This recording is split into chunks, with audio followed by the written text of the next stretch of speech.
2024లో తెలుగు చిత్ర పరిశ్రమ ఇటు సూపర్ హిట్లను చూసింది, అదే సమయంలో అట్టర్ ఫ్లాప్లను కూడా తీసుకుంది. చిత్ర పరిశ్రమ అంటే గతంలో కేవలం టాలీవుడ్ కు మాత్రమే పరిమితం కాలేదు. పాన్ ఇండియా సినిమాలుగా అనేక హీరోల చిత్రాలు విడుదలవుతున్నాయి. బాక్స్ ఆఫీస్ వద్ద కొన్ని కాసుల వర్షం కురిపిస్తుండగా మరికొన్ని చిత్రాలు మాత్రం బోల్తా పడుతున్నాయి. ఇక అగ్ర హీరోలు నటించిన సినిమాలతో పాటు ఈ ఏడాది చిన్న సినిమాలు కూడా ఊహించని రేంజ్ లో హిట్ అందుకున్నాయి. అంచనాలను అధిగమించి మరి కలెక్షన్లు దండుకుంటుండగా మరికొన్ని చిత్రాలు మాత్రం భారీ అంచనాలతో విడుదలై ప్రేక్షకుల ఆదరణకు నోచుకోలేదు. వసూలు రాబట్టలేని సినిమాలు ఏవంటే సూపర్ స్టార్ మహేష్ బాబు నటించిన గుంటూరు కారం ఈ ఏడాది విడుదలైంది. అయితే తొలి రోజుల్లో మంచి టాక్ వచ్చినప్పటికీ తర్వాత వసూలను రాబట్టలేకపోయింది. త్రివిక్రమ్ సినిమాస్ డైరెక్షన్ లో వచ్చిన ఈ మూవీ నిర్మాతలకు నష్టం తెచ్చిపెట్టలేదు, కానీ లాభాలు మాత్రం కురిపించలేకపోయింది. మరో అగ్ర హీరో వెంకటేష్ నటించిన సైంధవ్ కూడా పెద్దగా ప్రేక్షకుల ఆదరణ పొందలేకపోయింది. కింగ్ నాగార్జున నటించిన నాసామిరంగ చిత్రం మాత్రం కొంత వసూళ్లు రాబట్టిన అనుకున్న స్థాయిలో విజయం సాధించలేకపోయింది.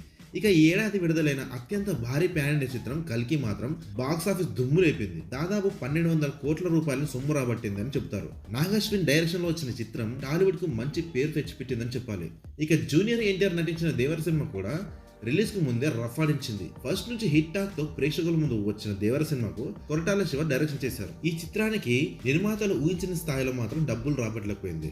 దేవర పార్ట్ 1 హిట్ టాక్ తెచ్చుకున్నప్పటికీ అనుకున్న రోజులు ఆడలేదు. తక్కువ స్క్రీన్లలోనే 50 రోజులు ఆడేదని చెప్పాలి. ఈ సినిమా 500 కోట్ల రూపాయల వసూలు తెచ్చిపెట్టిందని చెప్తారు. ఇక ఈ ఏడాది చివరిలో విడుదలైన పుష్ప ది రూల్ సినిమా కూడా అదే స్థాయిలో సినిమా విడుదలకు ముందు నుంచే అంచనాలు భారీగా వినిపించాయి. అల్లు అర్జున్ నటించిన ఈ సినిమా ప్రమోషన్లకు కూడా విపరీతమైన క్రేజ్ ఏర్పడింది. పుష్ప 1 హిట్ కావడంతో రెండవ పార్ట్ పై ఫ్యాన్స్ భారీ అంచనాలు పెట్టుకున్నారు. పుష్ప 1 లో మాదిరిగా పాటలు హిట్ కాకపోయినా కలెక్షన్లలో మాత్రం పుష్ప 2 ఏ మాత్రం తగ్గలేదు. పుష్ప 2 విడుదలైన తొలి రోజే 294 కోట్ల రూపాయల వసూలను రాబట్టి విడుదలై 11 రోజులైన కలెక్షన్ మాత్రం తగ్గలేదు. అయితే ఈ సినిమా 1000 కోట్ల మార్క్ దాటి 1400 కోట్ల కలెక్షన్ రాబట్టింది. దీంతో పాటు మరో హీరో రవితేజ నటించిన ఈగల్, మిస్టర్ బచ్చన్ ను మాత్రం ఆశించిన స్థాయిలో ప్రేక్షకుల మన్ననలను పొందలేదు.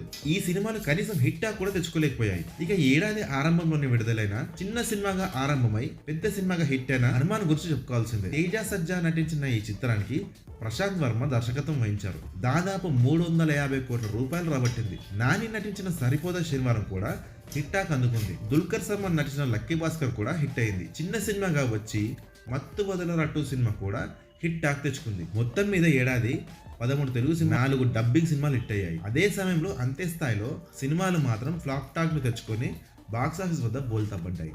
ఈ వీడియో మీద మీ కమెంట్స్ అంటూ తప్పకుండా షేర్ చేయండి. Thank you for watching this video.